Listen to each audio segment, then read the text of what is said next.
Good evening, and welcome back to Brown's Reads. I am Zoe Brown. I am a mother. I am a sister. I am a grandmother of two beautiful grandsons, and I call them my grandbeans. I have two children, a son and a daughter, and they are the reason that I became an educator. I became a teacher. That wasn't my plan. When I went to college, I attended Talladega College in Talladega, Alabama. Go Tornadoes. I majored in English with the goal and minored in history. And my goal was to go to law school and eventually become a lawyer. I wanted to be a criminal law attorney. And things kind of changed. I don't know when, but I just know, well, I do know when. It was after the birth of my children that I became an educator. I wanted to make sure that my children had a strong foundation, because that's so important.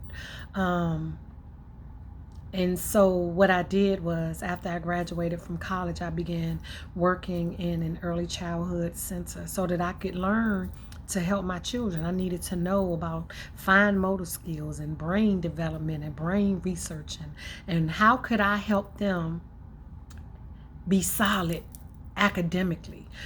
Because when I graduated from high school, I lost a friend, a classmate. He was an athlete, and back then, athletes kind of, I'm not going to say there was no high expectations for athletes, but I will say that because they played sports, sometimes they weren't held to the same standards or expectations as us regular students, as I would say. And he had a dream to be this basketball star. John Thompson came to Dunbar to scout. And at the end of that visit, he just didn't have the grades. You know, it's one thing to play sports, but, you know, one of the things that we have to instill in our children is that they also have to be scholars. And I used to call my son and his teammates, they had to be athletic scholars. That means, yes, you know, you can play sports and do well in sports, but do well off the court or off the field. And so his dreams did not come true. And it's just my belief that reality at so young of an age, when, you know, all you've done is put your hope into this one basket, when that falls through and you don't necessarily have a plan, because that's not how you imagined your life. You know, he just spiraled. And like a few years after we graduated from high school, he was killed. And I carry that with me each and every time I go into a classroom. I carry him with me each and every time. I carry my children with me in hopes that what I do in my classroom every day and with students every day, somebody is doing that for my students. I'm going to do for them what I would hope that every educator or every teacher or every paraprofessional or every person that walks into a school building that works with students would do not because it's the right thing to do, but because it's simply the right thing to do. Not because you're getting a paycheck, because we know we don't get into education for the money. You definitely have to have a passion for it. And so I take that with me every day. And like I said, I've been teaching, I've been in the field of education now for almost 28 years. And I began to really get into the teaching of reading, or wanting to learn more about how to teach reading, because one of my children struggled in reading, and I couldn't for the life of me wrap my mind around how is it that I'm in a building and I'm working with students every day and they're learning and they're growing and mine are not flourishing. So I would literally leave work every day and go home and teach my own children, because I do believe that parents should be or are the first teachers. And so I took that job seriously, and I dove into learning about reading and the acquisition of reading, the brain research behind reading, the strategies that are used to support students' development, for those students who are struggling, but also for those students who need a push. Because I had 2 children, and one of the things as a parent you learn is that you can't compare your children. And so I had 2 children, and they weren't the same when it came to school. Not that one could not do what the other could do. It was just that I probably stayed home with my son for like the first 6 months of his life. So I was able to spend more time with him. But after the birth of my daughter, I was literally, it hadn't even been 6 weeks and I was back at work. And so sometimes I feel guilty about that. Guilty that I could not stay home and spend time with my daughter like I did with my son. And so I needed to make sure that they both were solid. And I'm glad to say that they are both solid.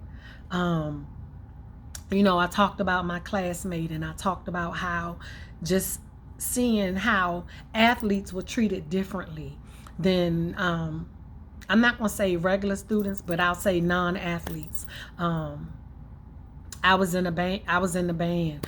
So sometimes we got treated a little differently. But the one thing that I kept saying to my son and my daughter, especially to my son, was that you will not play sports. Sports will not be the way that you make it. You're going to make it with your brain, with your intellect, with your smarts. And so I set out to make sure that everything I did for my son, and once I had my daughter, for my daughter, but specifically for my son, was that he would not fit that stereotype that, when you ask children, what do you want to be when they grow up? And the first thing they say is, oh, I want to be a football player, or I want to be a basketball player. No. I wanted him to say, I wanted to be an intellectual. I wanted to be a thinker. I wanted him to be known for this. And so I set out on that journey. And I will say that, I think I did a great job with that, but eventually he too was bitten by that sports bug. And he, at the age of 12, he began to play football. And I always set the priority that school, education comes first, no matter what. If one grade slips, we're done. And so he knew what the expectations were when it came to playing sports and education. Education is key. Education was first. And so again, I got into reading because I know that if you don't learn to read before third grade, you're going to struggle. And so my goal that I set out, to achieve was that I'm going to do what I can do. Every student that comes into my classroom, whether they are an above grade student, an on level student, or a below grade level student, that I was going to engage them and to treat them and to teach them like they were my own children. So that way there would be no questions. There would be no compromises, because I would be doing exactly what I did for my own children, and what I would expect that when my children were away from me and with other teachers, that they would be doing the same. And so as I said, reading is a passion. It's been a passion of mine for a while now, especially since I had to try to help my own children. And I just think that, or I know for myself, that reading saved my life.